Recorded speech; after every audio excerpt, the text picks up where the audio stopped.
What's up, guys? I'm here with Coach James. He just earned his coach's title today.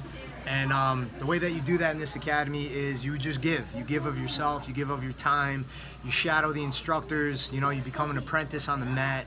And over time, we give you more and more responsibility, teaching some warm-ups, teaching some techniques, and eventually teaching an entire class. He did all that and then some. And he's really come a super long way in a very short amount of time. I'm really impressed. But here's the thing. Everybody does this for different reasons, and I'm always curious to know why. So I want to know your why. Like, what is it about coaching that you don't get from just training? Like, what made you want to be a coach and not just a student? What do you think? Yeah, well, I've told you privately, I looked at you, I looked at Coach Tony, I looked at Coach Pete, the whole coaching staff, and I saw the top of the top. I've seen videos online, other coaches, and seeing this in person, you guys do such an unbelievable job. The minute I brought my kids here, I wasn't even training. I was like, I want to be like these guys, man. I want to be on the mat. I want to be helping kids out. At this point in my life, I want to get back to some people. I want to share this with people. I know how much Jiu Jitsu means to me. I know how much it means to my kids. I know how much it means doing it here at McHugh. So I just want to be a part of that journey for other people. I want to help them out. Cool. So you've been training for how long now? About a year and a half. So in a year and a half, what has Jiu Jitsu done for you? What do you notice about maybe physically, mentally, like what's changed? What are some of the benefits that maybe you expected and you saw, or maybe didn't expect and saw? Like, what's the year and a half been like? Sure. Well, I moved down here. I don't have a lot of family, so first and foremost, I gained a lot of friends, a lot of family really quickly. It's a great place to train. We've got a great staff. We've got great students. Personally, it just keeps my mind sharp. I'm always thinking about something. Being on the mat, for me, somebody who overthinks, somebody who's got a little bit of anxiety, right? I'm on the mat, I forget everything. I just think about, what I'm doing. I'm in the moment. That's something I've always had a problem with, being in the moment, enjoying myself. And, on the hour or two, whatever I get on the mat every day, whether it be training or coaching, I just get to let go and kind of be in the moment and live through everybody else and, see everybody feel that same feeling I think I'm feeling.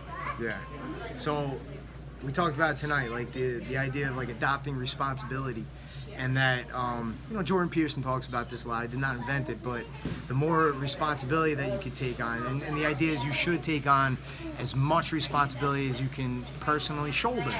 And for some people, that's just stepping on the mat for the first time. And we see that every single day. We see how nervous people are and how intimidating jiu-jitsu is. But it's really awesome to see that somebody that's so soon into his jiu-jitsu journey saw that he could shoulder more responsibility and going out, because it's not easy being on the mat here and teaching.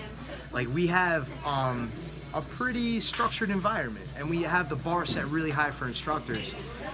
So it's definitely not easy. It's not just jumping on and showing some moves. There's a lot that goes on. But seeing somebody grow into the role is really impressive. So the idea is now, what are the next steps? What do you think? Well, I hear you talk a lot about kind of exposing people to jiu-jitsu, and I think you once said, one of your teachers was like, your big gift is going to be kind of giving jiu-jitsu to folks and kind of getting them there. I know I feel comfortable, I'm happy, I feel good when I'm here, so I just want to kind of continue that, push jiu-jitsu out there and get it out, let people know it's accessible, because, I saw my kids do it. That's what it took for me to realize that anybody could do this. That this is just so you guys know, James was the dad that Coach Tony and I talked about. He came in on a Saturday morning and watched his kids train, and he's wearing his tough guy t-shirt and his tough guy trucker hat, and his tattoos are out, and he's like, I do CrossFit, and he was just that typical guy that maybe was a little intimidated, but they like to show us how strong they are.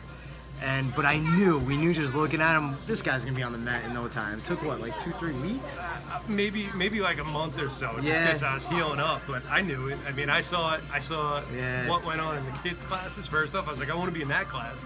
Yeah. Then I saw the adults, and I was like, this is for me. This is what I've been. I could just tell it was something that I was missing, something that I could really embrace.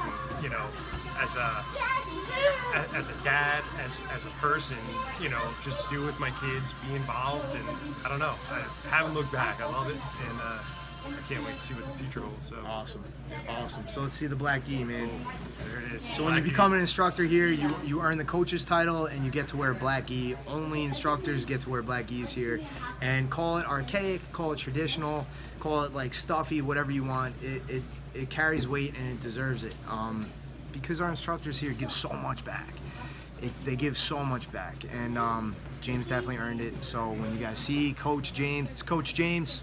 It's not James anymore. It's not Scatino anymore. He earned it, but it's guys like that we built our school on, like on his back. Guys like him, not just me. And he's another in a long line of incredible instructors that we have here. And I'm excited to see how far he can take this thing. Thanks, President. Congrats.